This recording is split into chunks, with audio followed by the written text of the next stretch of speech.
श्रीराधा कृष्णाभ्यां नमः। गजाननं भूतगणादिसेवितं कपित्थजम्बूफलचारुभक्षणम् उमासुतं शोकविनाशकारकं नमामि विघ्नेश्वरपादपङ्कजं। नमः परमहंसास्वादितचरणकमलचिन्मकरन्दाय भक्तजनमानसनिवासाय श्रीरामचन्द्राय कृष्णत्वदीयपदपङ्कजपञ्जरान्ते अद्यैव मे विशतु मानसराजहंसः। प्राणप्रयाणसमये कफवातपित्ते कण्ठावरोधनविधौ स्मरणं कुतस्ते। नारायणं नमस्कृत्य नरं चैव नरोत्तमं देवीं सरस्वतीं व्यासं ततो जयमुदीरयेत्। श्रीलक्ष्मीनाथसमारम्भां नाथयामुनिमध्यमाम् अस्मदाचार्यपर्यन्तां वन्दे श्रीगुरुपरम्पराम्। अञ्जनानन्दनं वीरं जानकीशोकनाशनं कपीशमक्षहन्तारं वन्दे लङ्काभयङ्करम्। भक्तिभक्त भगवन्त गुरु चतुर्नाम वपुये किनके पदवंदन किए नासत भी विघ्न अनेक। बोले वृंदावन बिहारी लाल की जय। भागवत महापुराण की जय। सुखदेव भगवान की जय।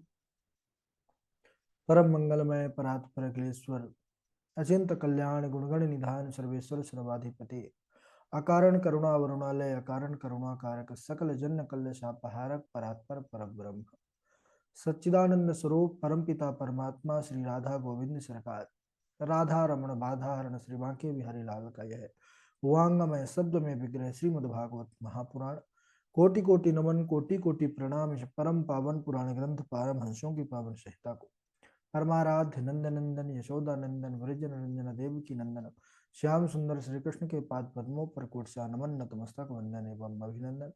उनकी आह्लादनी शक्ति प्राण प्रिया जगत वंदनी वृषभानुनंदनी भासुती जगदीश्वरी बरसाने वाली श्री किशोरी जी के पावन चरणारविंदों पर कोटसा प्रणति। समस्त भूतादिक सिया राम मैं सब जग जानी करहूँ प्रणाम जोर युग पाने।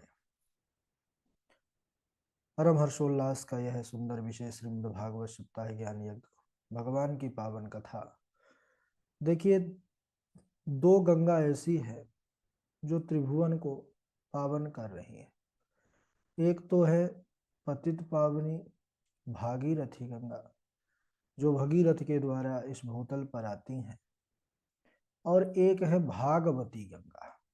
तो भागवती गंगा ने तो बहुतों का कल्याण किया, और ये सर्वथा जो है संतों के पास, आचार्यों के पास, गुरुओं के पास जाने से सुलभ हो जाती है।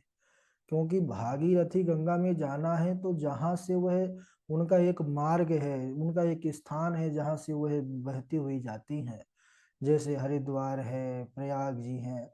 लेकिन भागवती गंगा का यह सर्वत्र यह सत्संग जहाँ भी भगवत कृपा हो जाएगी वह वहीं ही सुलभ हो जाती है। तो हम सब कितने विशेष भगवान की कृपा को प्राप्त कर रहे हैं कि भागवती गंगा पर नित्य प्रति स्नान करने का, गोता लगाने का अवसर मिल रहा है। यह भागवती गंगा कहते हैं कि बहुत ही श्रेष्ठ है। महात्म्य में हम सब ने देखा कि कितनी बड़ी भारी उसकी महिमा गाई गई। और इस समय हम सब सौभाग्य से चतुर्थ स्कंद के अंतर्गत जो बड़ा उत्कृष्ट उपाख्यान है, पुरंजनोपाख्यान, जिसमें यह जीव की ही दशा का वर्णन किया गया है।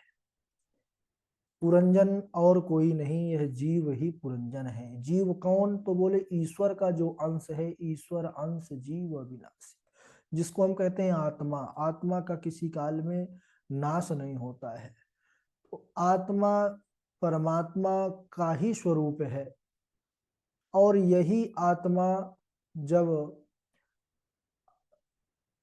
भटकते हुए, घूमते हुए यह नाना प्रकार के शरीरों को धारण करती है। लेकिन एक उत्तम शरीर कौन सा है? कल हम सब ने देखा कि उत्तम नगर उसको दिखा। कौन सा नगर? जो 9 द्वारों वाला था, मनुष्य शरीर। तो जीव जो है बड़ी प्रसन्नता के साथ उसमें प्रवेश किया, और बुद्धि बुद्धि के सहारे तरह तरह के कार्य करने लग गया, बुद्धि के इशारे पर चलने लग गया। अंतरात्मा में बैठा परमात्मा जो जीव का एक मित्र है, यानी पुरंजन का मित्र कौन था? अभिज्ञात।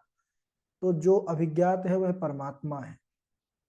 तो जीव फिर बुद्धि के चलते फिर परमात्मा को बिसरा देता है। तो बिसराने की फिर गति भी क्या होती है? हम सब ने देखा कि पुरंजन जो है, पुरंजनी में इतना आसक्त हो गया कि क्वचित गायति गायन्त्याम रुदत्याम रुदति, कुचित कुचित हसन्त्याम हसति, जलपन्त्याम मनु जलपति। तो जब वह एक बार बिना बताए ही शिकार खेलने चला गया, तो बुद्धि जो है नाराज हो गई। कई बार अब ऐसा हम भी करते हैं कि कई बार अंतरात्मा का आवाज सुन लेते हैं परमात्मा की, और बैठ करके भजन करने लगते हैं या कोई अच्छा कार्य करने लगते हैं। तब तक जो है बुद्धि के साथ चलते हुए कई हमारे संपर्क वाले हमसे कहते हैं, अरे क्या भजन वजन कर रहे हो आप, चलिए हमारे साथ घूमने चलिए, डोलते हैं फिरते हैं और मस्ती करते हैं। तो चलो, अंदर ही बुद्धि और अंदर आत्मा में फिर विवाद चलने लगता है। कभी लगता है, अंदर से आवाज आती है, नहीं भजन करना चाहिए, अरे नहीं नहीं घूमना फिरना चाहिए, है ना, सोना चाहिए, खा करके जो है बैठे रहना चाहिए, और फालतू के प्रपंच करना चाहिए। ये सब बुद्धि की क्रिया है। तो बुद्धि भी कई बार अंदर ही अंदर नाराज हो जाती है, लेकिन जीव फिर बुद्धि के ही जो सहारे रहता है, तो फिर बुद्धि का ही सहारा ले लेता है। जैसे वो अनुनय विनय किया और बुद्धि का हो गया। चिंतन किसका हो रहा है अंत समय में? बोले पुरंजनी का। अवस्था अब हो गई है अंतिम अवस्था। हम सब ने देखा कि चंडवेग नाम का गंधर्व जो बारी बारी से पुरंजनी और पुरंजनपुरी पर आक्रमण कर चुका है, यानी हमारे शरीर पर आक्रमण कर चुका है। हम सबका शरीर ही पुरंजन है। उसके अंदर जो जीव है वो तो पुरंजन है, लेकिन जो नगर है वह पुरंजन का यह शरीर ही है। तो संवत्सर यानी वर्ष, दिन के दिन जो निकलते जाते हैं और एक साल में संवत्सर बदल जाता है, तो बारी बारी से आयु का हरण होता रहता है, और अंतिम में वही जरा नाम का जो देवी है वह आ जाती है, बुढ़ापा। अब बुढ़ापे के साथ बुढ़ापा अकेले, जरा अकेले नहीं आती है, 3 लोगों आते हैं। जरा आएगी, फिर ज्वर आएगा, प्रज्वार यानी कि नाना प्रकार के रोग, बीमारी, और फिर अंतिम में मृत्यु आते हैं। क्योंकि जरा को कोई स्वीकार नहीं किया था, बहन बना लिया था मृत्यु देवता ने, कल हम सब ने देखा। तो यह फिर अंतिम अवस्था में पुरंजनी का चिंतन करते हुए पुरंजन ने प्राण छोड़ा। यानी जीव जो है सांसारिक वस्तुओं का ही चिंतन करता रहता है, अभी भी जब परमात्मा को याद नहीं करता, तो फिर इसी 84 के अंदर घूमना पड़ता है, जो नाना प्रकार की होता है। अंते यामति सागति, अंत में जो मति रहती है वही गति मिलती है। तो पुरंजनी का स्त्री का चिंतन करके पुरंजन मरा, तो उसको भी अगले जन्म में स्त्री ही बनना पड़ा। विदर्भ नरेश के यहाँ पर पुत्री के रूप में जन्मा, और नाम पड़ा वैदर्भी। धीरे धीरे वैदर्भी बड़े होने लगी, उसका विवाह हुआ पांड नरेश मलयध्वज के साथ। महाराज भी अपना जीवन जो है पूरा राज्य पाठ में बिता दिए, और अंतिम अवस्था में महारानी के साथ वैदर्भी के साथ वन को चले आए। और वन में आने के बाद क्या हुआ कि महाराज जी चल बस, उनकी घड़ी आ गई जाने की, तो चले गए। अब वैदर्भी अपने पति के पार्थिव शरीर को लेकर के चिता में बैठ करके रोने लगी, जोर जोर से रोने लगी। तब परमात्मा ने कृपा किया, इसीलिए उसको अकारण करुणा वरुणालय कहा गया है। हम सब शुरू में जब बोलते हैं ना भूमिका में, अकारण करुणा वरुणालय, तो अचिंत कल्याण गुण गण निधान। तो वह करुणा के सागर हैं, उनकी करुणा भी अकारण होती है। संसारियों की, जीवों की, मनुष्यों की करुणा तो किसी कारण से होती है, लेकिन परमात्मा बिना कारण के ही करुणा करता है। तो उसने करुणा किया, और आ करके परमात्मा ने, उसी अभिज्ञात ने, पूर्व का ही, वह पुरंजन का ही जो सखा था अभिज्ञात, आ करके कहने लगा कि भाई आप क्यों रो रहे हो यहाँ पर, और यह पुरुष कौन है, और क्या मुझे आप जानते हैं कि मैं कौन हूँ? अब उसने देखा बेधर्मी, अब बेधर्मी को तो याद ही नहीं है कुछ। परमात्मा अभिज्ञात पूछ रहे हैं कि का त्वं कस्यसि को वयं सयानो यस्य शोचसि अजानासि किं सखायं माम एनाग्रे विचचरथः। मुझे जानती हो, मैं तुम्हारा पुराना सखा हूँ, अभिज्ञात नाम है मेरा। अरे बोले कौन, कहाँ का अभिज्ञात, कैसा अभिज्ञात? बोले पूर्व जन्म। बोले कि अरे हमको किसी जन्म का याद ही नहीं है। बोले कि तुमको याद नहीं है लेकिन मुझे सब याद है मित्र। तुम मुझे छोड़ करके पृथ्वी नगर में अपने अनुरूप, पृथ्वी में अपने अनुरूप सुंदर निवास स्थान को ढूंढने आए थे, और पुरंजनपुरी पर आसक्त होने के कारण तुम्हारी यह दुर्दशा हो गई है कि तुम मुझे भूल गए। तो सुनो, तुम विलाप मत करो, क्योंकि तुम ये नहीं हो जो तुम मान रहे हो। ये जो तुम मान रहे हो उसी का रोना है। जब जान जाओगे कि मैं ये नहीं हूं तो रोना समाप्त हो जाएगा। क्योंकि संसार का, हम संसार के बन जाते हैं तभी तो संसार का रोना है। बोले ना त्वं विदर्भ दुहिता नायं वीरः सुहृतवः ना पतिस्त्वं पुरंजन्या रुद्धो नो मुखे अया। बोले कुछ नहीं है, ना तुम बेधर्मी हो, ना ही तुम्हारा यह पति है, और ना ही तुम पूर्व जन्म में पुरंजन थे या पुरंजनी के पति थे। बोले तो फिर यह क्या है महाराज जो सब दिख रहा है?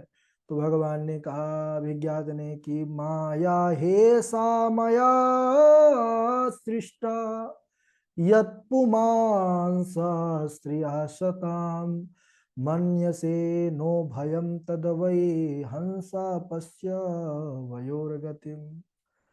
अभिज्ञात ने, परमात्मा ने कृपा करके कहा कि हे पुरंजन, यह मेरी रचाई हुई माया, इसको जानो, जिससे जीव, क्योंकि तुम तो जीव हो, मेरे ही अंश हो, लेकिन जीव इसी माया के चलते अपने आप को स्त्री पुरुष और नाना रूप वाला समझने लगता है, नाना नाम वाला समझने लगता है। मन्यसे नो भयम तद वही हंसोपस्या वयोर्गति। तुम अपने स्वरूप को याद करो। परमात्मा ने कहा कि हम तुम दोनों कोई साधारण नहीं है, एक ही सरोवर के दोनों राजहंस हैं। जब भगवान ही स्वयं ऐसा समझाने आएंगे तो फिर जीव को तो समझना स्वाभाविक है। और बेधर्मी को सब कुछ याद आ गया परमात्मा की कृपा से। उसको आत्म तत्व का ज्ञान हो गया। अब ये नहीं बोल रहा कि मैं पुरंजन हूँ। बोले नहीं, मैं तो कुछ नहीं हूँ, मैं कौन हूँ? मैं परमात्मा का ही स्वरूप हूँ। फिर वो अहम ब्रह्मास्मि, यानी हम ही उसी ब्रह्म के ही तत्व अंश हैं। और नाना प्रकार के शरीर और नाम, यह भगवान की माया ही है। और परमात्मा ने जब इस प्रकार कृपा किया तो उसको सब याद आ गया और अपने स्वरूप में स्थित हो गई। तो देवर्षि नारद ने कहा कि हे महाराज प्राचीन बरही, इसी प्रकार आपकी भी गति होना है। इसीलिए आप परमात्मा की प्रसन्नता का देखिए, परमात्मा कृपा कर देंगे तो सब कुछ, जितना पूर्व का बना हुआ संचित पाप कर्म है, सब नष्ट हो जाता है। तो तत्कर्म हरितोषम यस्या विद्या तन्मतिर्मया। बोले परमात्मा प्रसन्न कैसे होते हैं? बोले कि भगवान की कथाओं का श्रवण करने से, उनका ध्यान करने से, साधु संतों की सेवा करने से, उनके सत्संग में बैठने से बोल भगवान के सुंदर स्वरूप का ज्ञान हो जाता है। और जब भगवान के चरणों में मन लग जाता है तो भगवान फिर अपने परम धाम को, परम गति को दे देते हैं। जब इस प्रकार उपदेश दिया नारद जी ने, तो राजा प्राचीन बरही का जो संशय था वह भी दूर हुआ, और उनको भी आत्म तत्व का बोध हो गया। उन्होंने क्या किया, संपूर्ण अपना राज्य पाठ अपने पुत्रों को सौंपा कि लो बेटा, अब तुम लोग संभालो इसको। और वह वहां से सीधे वन को चले गए, कपिल भगवान के आश्रम में पहुंच गए। और वहां जाकर भगवान का सुंदर भजन किए और अंत में सुंदर भगवत धाम को प्राप्त कर लिया। महाराज प्राचीन बरे ही अपने पुत्र प्रचेताओं को संतति को आगे बढ़ाने के लिए गृहस्थ आश्रम में प्रवेश करने की अनुमति दिया। तो वे तपस्या करने के लिए आ रहे थे, तो मार्ग में उनको भगवान श्रीहरि की प्रसन्नता से आ ही रहे थे कि उनको रुद्र गीत का उपदेश प्राप्त हुआ, और जिससे भगवान श्री हरि प्रसन्न होकर के उन्होंने कहा कि आपका विवाह जो है प्रेम लोचा की कन्या से होगा, जो बड़ी अप्सरा थी। नाम था मरीषा, जिससे दक्ष नामक पुत्र कालांतर में हुआ, और दक्ष की ही संतति से फिर पूरा हमारा जगत सृष्टि भर गई, क्योंकि दक्ष की 16 कन्याएं कहीं कहीं पर ज्यादा बताई जाती हैं लेकिन प्रायः 16 का ही ज्यादातर अधिकतर कथा चलती है, जिसमें माता सती सबसे छोटी थी, अभी कथा सुन भी रहे थे। तो उनकी संतानों से फिर सृष्टि जो है पूरी भर जाती है। भगवान नारायण की आज्ञा से प्रचेताओं ने फिर मारीसा से विवाह किया और दक्ष नामक पुत्र उत्पन्न हुआ, और अपने पुत्रों को, अपनी पत्नी आदि को छोड़ करके प्रचेतागण भी फिर पश्चिम दिशा समुद्र के तट पर जाजली मुनि के आश्रम पर पहुंचे। वहां पर उन्होंने देवर्षि नारद का सत्संग प्राप्त किया। नारद जी की कृपा से उन्होंने भगवत तत्व का ज्ञान प्राप्त किया, और भगवत तत्व का ज्ञान करने के बाद वह अपना मन भगवान के चरणों में लगा करके और भगवत धाम को प्राप्त कर लिए। बोलिए भक्तवत्सल भगवान की जय। तो इस प्रकार यह चतुर्थ स्कंध बड़ा ही उत्कृष्ट और बड़ा ही श्रेष्ठ है, और यहीं पर हम सब चतुर्थ स्कंद को विश्राम करते हैं, भगवान के चरणों में प्रणाम करते हैं और पंचम स्कंध में प्रवेश करते हैं। तो पंचम स्कंद को स्थान कहते हैं। बोले स्थान क्या है? बोले स्थिति वैकुंठ विजया। भगवान जो संसार यह क्या है, निरंतर यह सरक रहा है, यानी कि एक जो नश्वर संसार है नाश की ओर बढ़ता जा रहा है, उसको एक मर्यादा पर रखने से जो भगवान की श्रेष्ठता सिद्ध होती है, उसी का नाम स्थान है। यानी एक क्रम परमात्मा ने बना दिया कि महीने दिन वार ये सब के चलते कैसे ऐसे संसार फिर 4 युग बनाए, 4 युगों में भी मनवंतर हुए, फिर कल्प भेद हुए, ये सब भगवान ने एक व्यवस्था व्यवस्थित की, इसी का नाम स्थान है। सर्वप्रथम पंचम स्कंद में राजा परीक्षित श्री सुखदेव जी से प्रश्न करते हैं कि प्रिय व्रतो भागवत आत्मा राम कथम मुने गृहे रमत यन्मूल कर्म बंध पराभव। अभी तक हम स्वयंभू मनु के जो 2 पुत्र थे, एक तो उत्तानपाद थे और दूसरे थे प्रियव्रत महाराज। तो उत्तानपाद अभी ध्रुव जी का चरित्र सुन रहे थे, उनके पुत्र थे। अब प्रियव्रत जो थे, प्रियव्रत ने विवाह किया, गृहस्थ आश्रम में प्रवेश किया, तो राजा परीक्षित ने प्रश्न किया कि प्रियव्रत तो महात्मा थे, बड़े बैरागी थे, और यह गृहस्थ आश्रम में जाना नहीं चाहते थे, क्योंकि गृहस्थ आश्रम भी बंधन में डालने वाला है, क्योंकि कई संबंध और बड़ी मोह ममता हो जाती है परिवार से। तो फिर इन्होंने बाद में गृहस्थ आश्रम को स्वीकार किया। तो क्यों किया महाराज? राजा परीक्षित का ऐसा प्रश्न हुआ, क्योंकि जो कर्म बंधन में डालने वाला है, ऐसे गृहस्थ को तो चाहते भी नहीं थे। तो और गृहस्थ में रहते हुए उन्होंने फिर किस प्रकार आत्म तत्व आत्मज्ञान का प्राप्त करके भगवत धाम को प्राप्त किया, यह सब बताने की कृपा करें। तब श्री सुखदेव जी ने कहा, क्या कहा उसको हम अगले दिवस श्रवण करेंगे, क्योंकि फिर यहाँ पर श्लोक फिर आ जाएगा, थोड़ा क्लिष्ट है उसको याद करने में। अभी इतने ही श्लोक काफी हो चुके हैं आप लोगों को याद करने के लिए। बोलिए वृंदावन बिहारी लाल की जय। बारी बारी से श्लोक सुनाएंगे। पहले तो पूर्वी जी हैं, गणेश झा जी हैं, डॉक्टर हरिदत्त शर्मा जी हैं, और वासवी हैं, अखिलेश द्विवेदी जी हैं, सुप्रभा जी हैं, वैभव जी हैं, सुष्मिता त्रिपाठी जी हैं। सुष्मिता जी के बाद हमारे मेघनाथ जी हैं, और अजय चौबे जी हैं, और आरती कुमारी जी हैं, अमित जी हैं, अमित जी के बाद कृष्णा किशोरी हैं, और मोहित जी भी जुड़े हुए हैं। ठीक है, चलिए, डॉक्टर विनीता देवी जी भी जुड़े हुए हैं, हमारे राघव जी जुड़े हुए हैं, राजा राम जी हैं। ठीक है, और लेते जाएंगे नाम। शुरू करिए, प्रारंभ करिए। और भी नहीं जुड़ी हैं क्या? राधे राधे गुरु जी, प्रणाम। आइए। न जानामि महाभागा परं कर्मापविद्धि ब्रूहि मे विमलं ज्ञानं येन मुच्यते कर्मभिः आसीत् पुरञ्जनो नाम राजा राजन् बृहच्छर्वा तस्य विज्ञातनामासीत् सखा विज्ञातचेष्टिता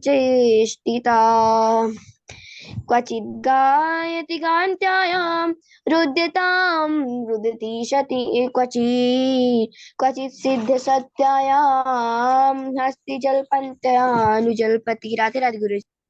हम्म। चलिए झा जी। राधे राधे गुरु जी। राधे राधे गुरु जी। न जानामि महाभाग परम कर्मापविदधे ब्रूहि मे विमलं ज्ञानम येन मुच्येय कर्मभिः आसीत् पुरञ्जनो नाम राजा राजन् बृहच्छ्रवा तस्या नामासीत् सखा विज्ञात चेष्टितः क्वचित् गायति गायन्त्यां रुदत् रुदत्यां रुदति क्वचित् हसन्त्यां हसति जल्पन्त्यामनुजल्पति। राधे राधे गुरु जी। ठीक है, डॉक्टर साहब जी हैं, आप सुनाए। गुरु जी राधे राधे। राधे राधे। न जानामि महाभाग परम कर्मापि वेदधि ब्रूहि मे विमलं ज्ञानं येन मुच्ये कर्मभिः आसीत् पुरञ्जनो नाम राजा राजन् वृषवा तस्य विज्ञात नामासीत् सखा विज्ञात चेष्टिते क्वचिद् गायति गायन्ता रुद्यतां रुदते क्वचित् क्वचिद्दातु हसन्तां क्वचिद् क्वचिद्ध्यासन्त्या हसति जल्पन्त्या मनुजल्पति। हम्म, राधे राधे गुरु। ठीक है, राधे राधे। वासवी शर्मा जी हैं। गुरु जी राधे राधे, प्रणाम। हाँ, सुनाए।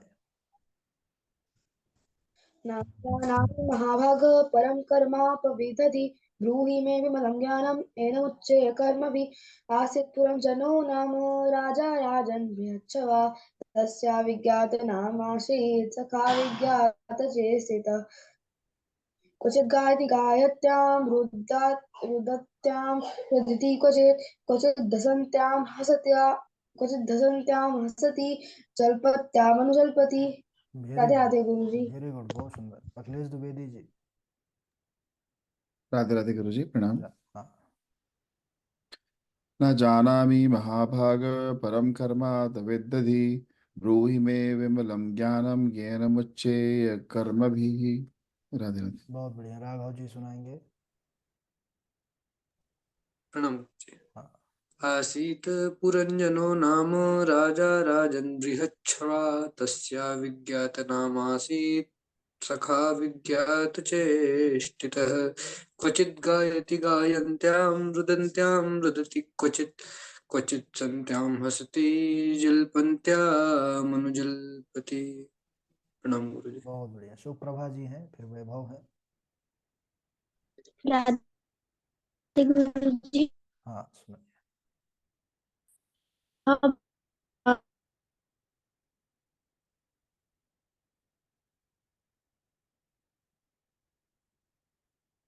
नेटवर्क प्रॉब्लम है।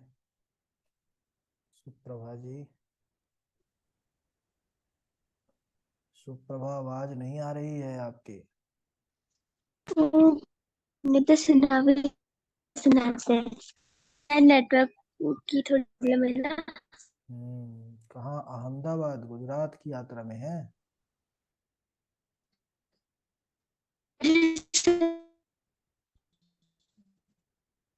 ठीक है, वैभव सुनाइए तब तक।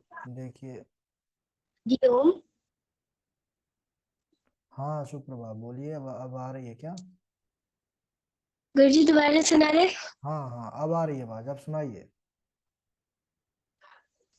ना जानामि महाभाग परम कर्मापविद्दधिः ब्रूहि मे विमलं ज्ञानम् येन मुच्येय कर्मभिः। राधे राधे। Very good. वैभव। राधे राधे गुरु जी। राधे राधे।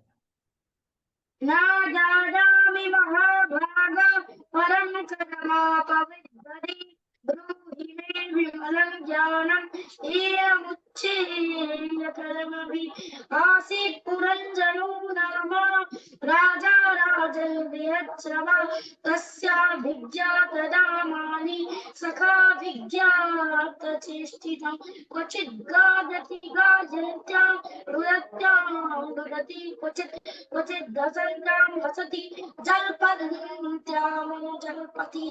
राधे राधे गुरु जी। ठीक है, राजा राम जी, अजय चौबे जी, सुष्मिता जी, डॉक्टर नीता देवी जी।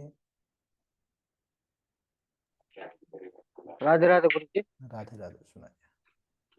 न जानामि महाभागा परमं कर्मापविदधि ब्रूहि मे विमलं ज्ञानं येन मुच्येय